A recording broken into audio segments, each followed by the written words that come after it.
He humiliated his crippled wife in front of their maid, but the moment Ethan Cole kicked over her tray, mocked the woman who could no longer walk, and forced Anna to lower her eyes in her own home, something far more dangerous than shame entered that room. Anna was not just a broken wife in a wheelchair, and Lily was not just a silent maid standing by the wall pretending not to see. But on that polished floor, between shattered porcelain, trembling hands, and the cruel smile of a husband who believed power made him untouchable, lines were crossed that could never be uncrossed. Because the maid saw everything, the crippled wife said almost nothing, and the man doing the humiliation had no idea that karma had already started moving toward his door. But what exactly did Lily witness that would change everything? Why did Anna endure such humiliation without fighting back?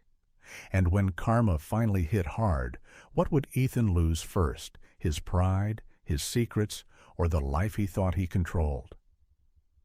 Ethan Cole did not slap the tray out of his wife's hand because he was angry. He did it because Lily, the maid, was watching. The porcelain shattered across the polished dining room floor, and the sound rang through the house like a gunshot.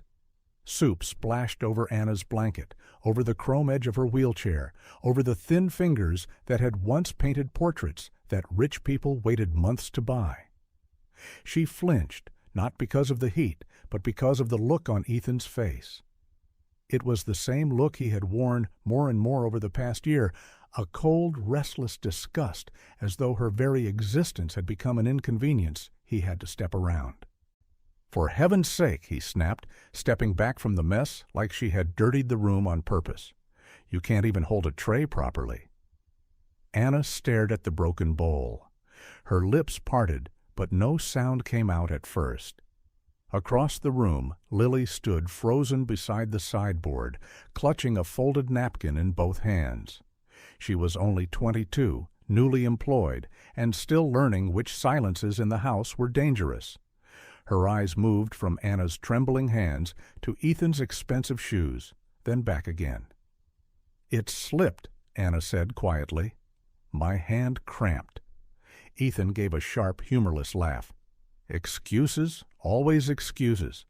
He turned slightly, just enough for Lily to hear every word.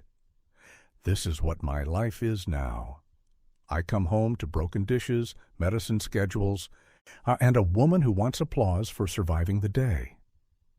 Anna's face drained of color. The humiliation was worse because he chose his moments. Never in private, where cruelty could be called weakness. Always in front of someone, a driver, a guest, now the maid. "Sir?" Lily began carefully, kneeling a little as though to help with the broken pieces. "Leave it," Ethan said. Anna looked up at him then, and something in that quiet gaze made Lily stop moving. There was pain in it, yes, but not only pain. There was memory. There was disbelief.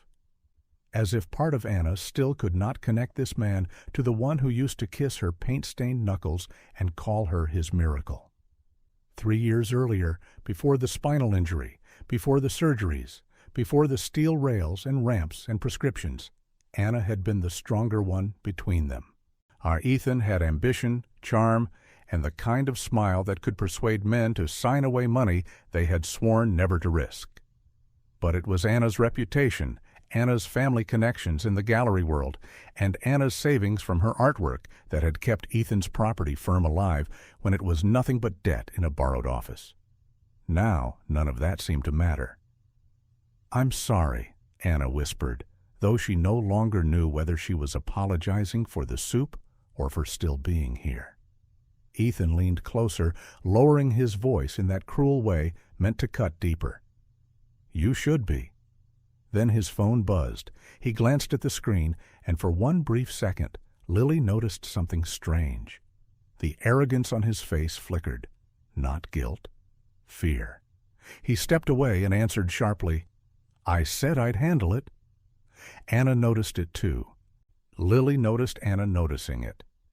And in that fragile, dangerous silence, with soup cooling on her lap and broken porcelain at her wheels, Anna understood 2 things at once. Her husband wanted her ashamed enough to disappear. and something outside this room had begun to crack. The worst part was, Ethan still believed he was the one in control. The call ended too quickly for Ethan to sound convincing.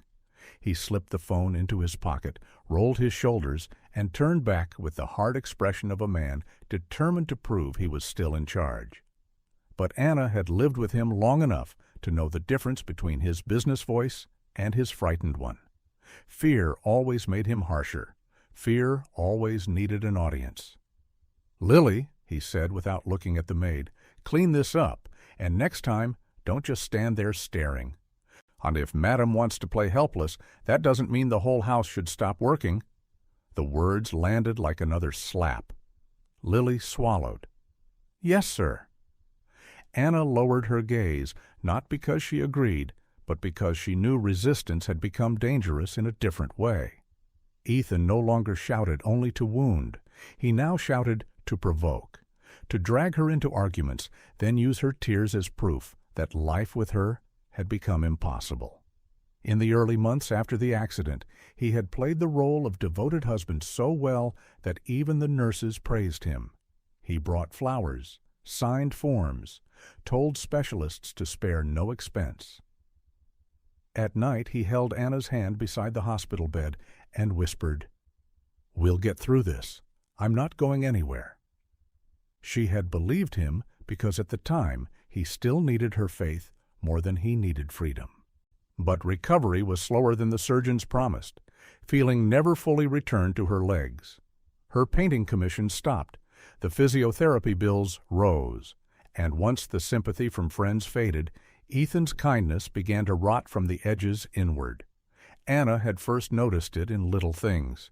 The way he stopped asking whether she had eaten. The way he sighed before helping her into the car. The way he took business calls outside and returned irritated, as if her wheelchair alone had made him poorer. Then came the sharper humiliations, correcting her in front of guests, introducing her as still adjusting, joking that he now lived in a hospital with chandeliers. Lily bent to gather the shards, but as she reached near Anna's wheel, she saw a faint scar above Anna's ankle, pale and jagged. Her late mother had carried one just like it after a motorcycle crash. Lily suddenly understood that this woman's pain was not delicate or dramatic. It was old pain, surgical pain, pain that had stayed. "Careful," Anna whispered. "The edge near your hand." Lily looked up. Even now, Anna was protecting her. Before Lily could answer, Ethan moved toward the bar and poured himself a drink with a hand that wasn't as steady as he wanted it to seem. Amber liquid touched the rim of the glass. He cursed under his breath. Anna watched him in silence. On the console table beside him sat a brown envelope he had tried to hide earlier under a financial magazine. But she had seen the red stamp on the corner when he came in. Final notice. A memory flickered through her mind. 6 months before the accident, Ethan sitting in their old apartment and saying opportunity only knocked once. He had wanted her to release the last of her investment portfolio to help secure land for his new development. She had hesitated, not because she doubted him, but because her father had always warned her never to empty every safety net for a man's dream, no matter how much she loved him. Ethan had laughed then, kissed her forehead, and said, "You're not betting on me, Anna. You're building with me." She had signed. Now, watching him hide letters and answer calls in panic, she began to wonder when the building had started collapsing.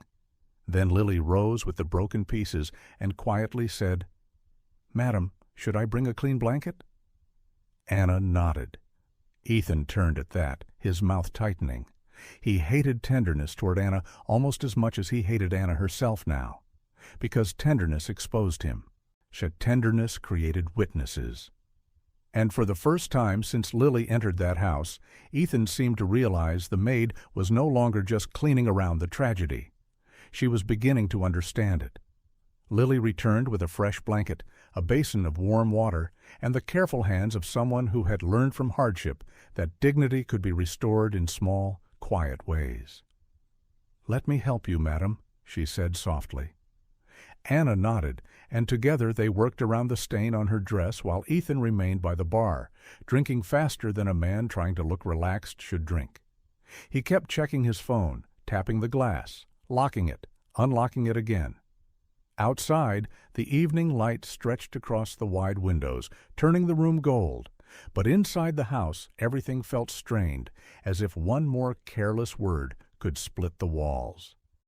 "You can go after that," Ethan said.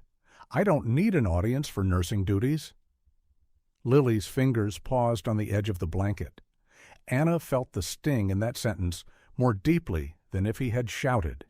He had reduced her again, from wife, from partner, from the woman who once built a life beside him, to a burden being managed. "I'm not a duty," Anna said quietly. Ethan looked at her and gave a smile so thin it almost disappeared. Then stopped behaving like one. The room went still.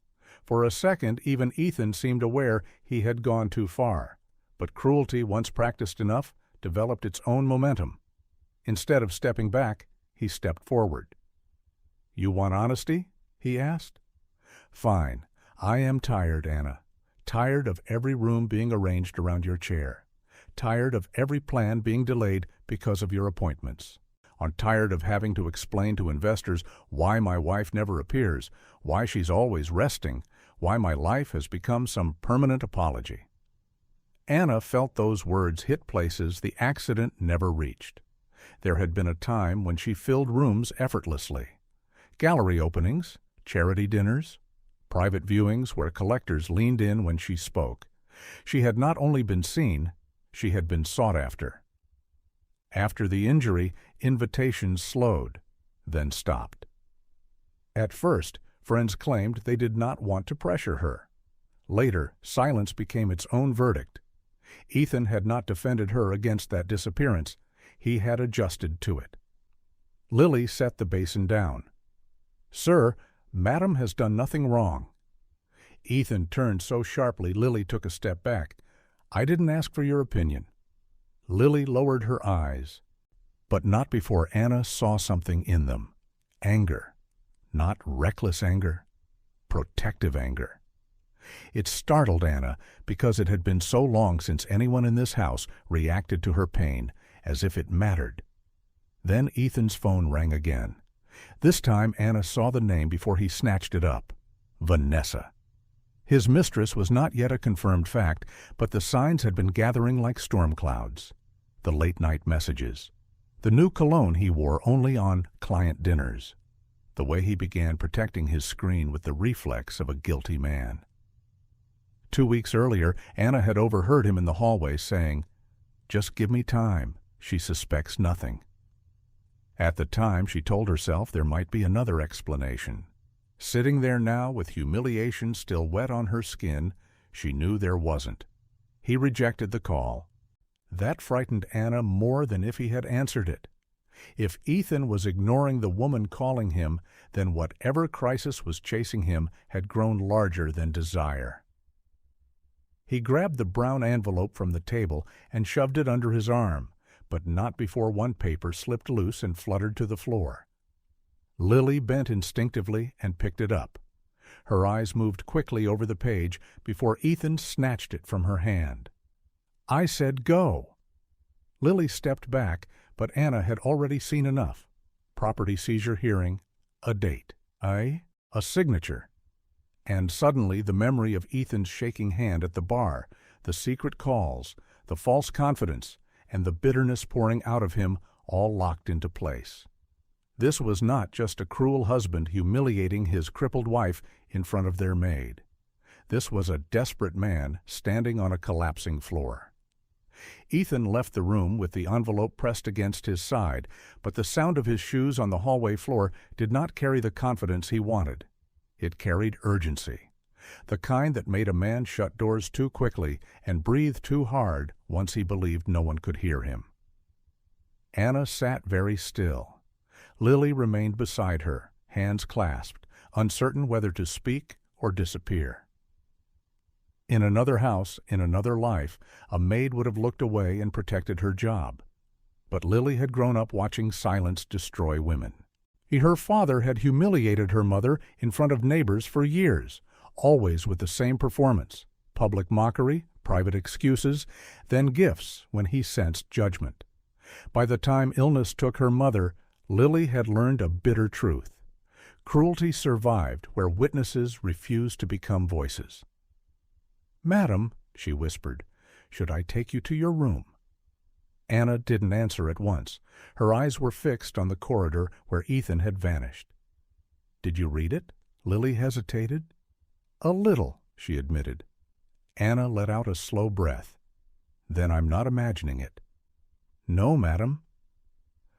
That confirmation settled into the room like a new kind of silence, not the silence of fear now, but the silence that comes just before truth begins to breathe.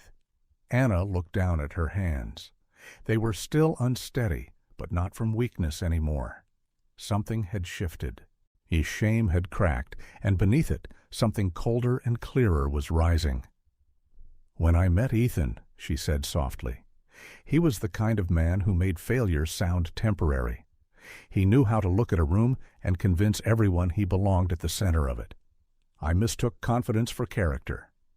Lily listened without moving. Anna's gaze drifted toward the window, but she was no longer seeing the house.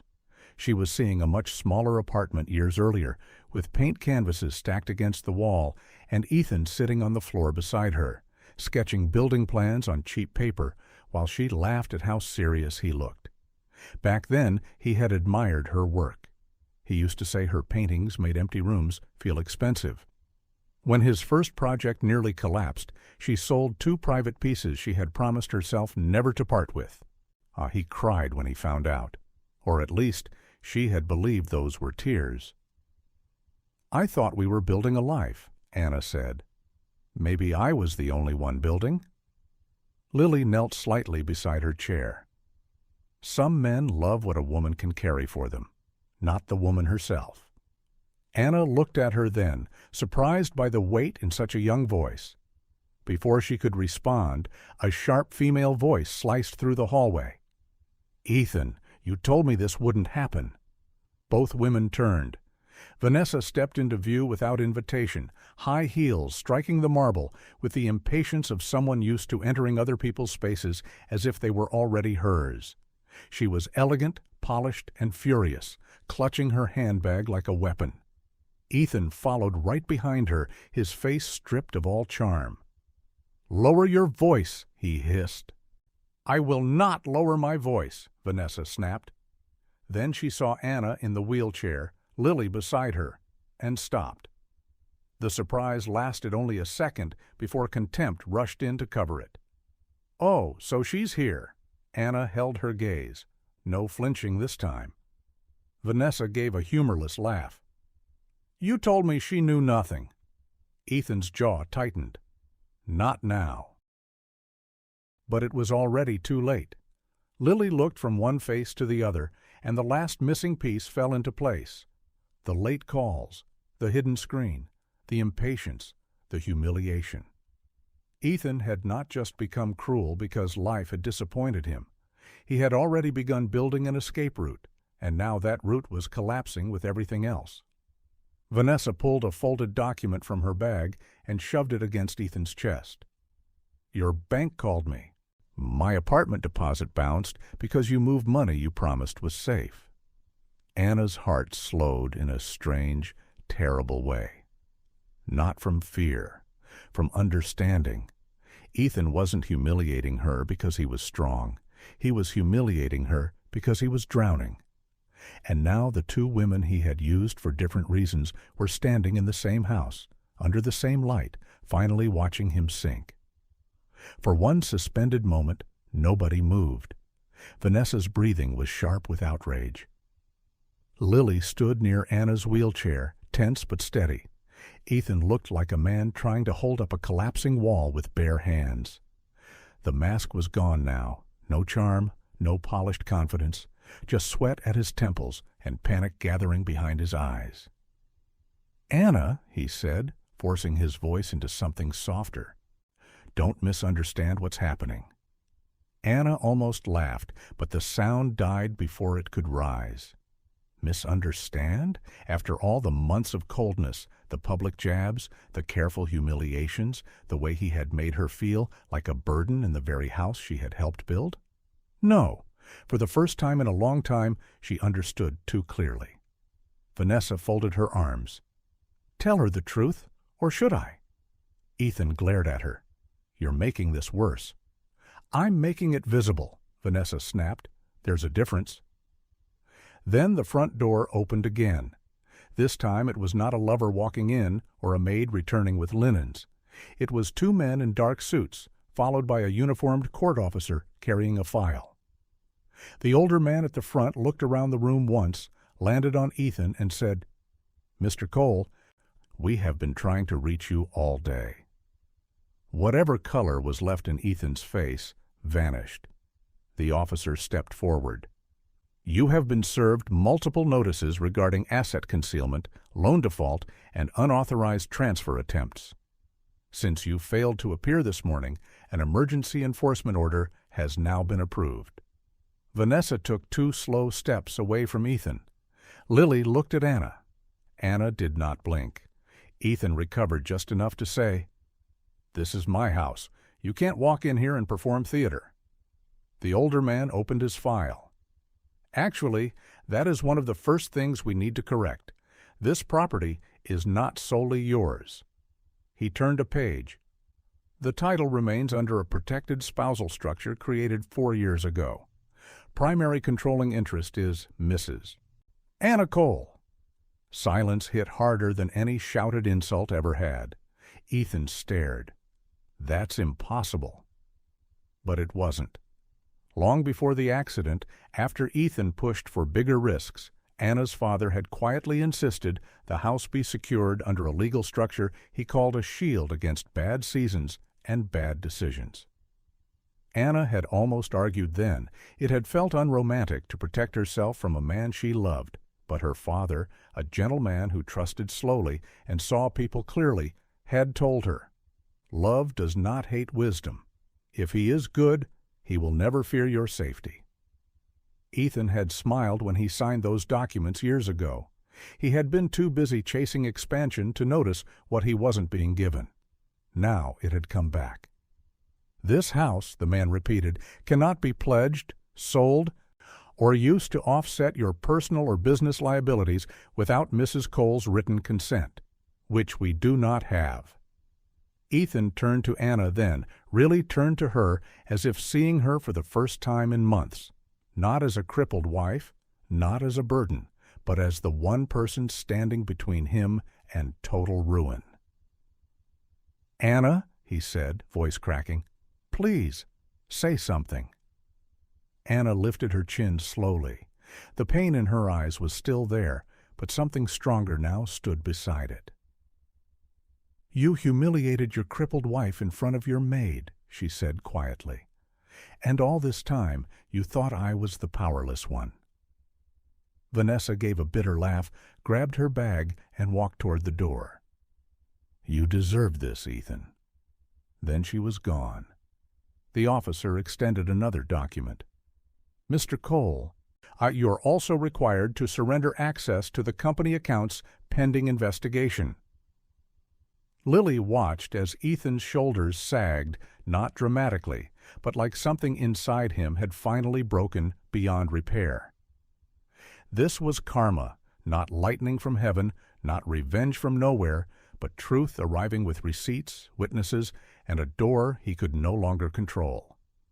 And as Anna sat in her wheelchair, no longer shrinking, no longer apologizing, Ethan learned the hardest lesson of his life. The woman he had mocked as helpless had never been weak.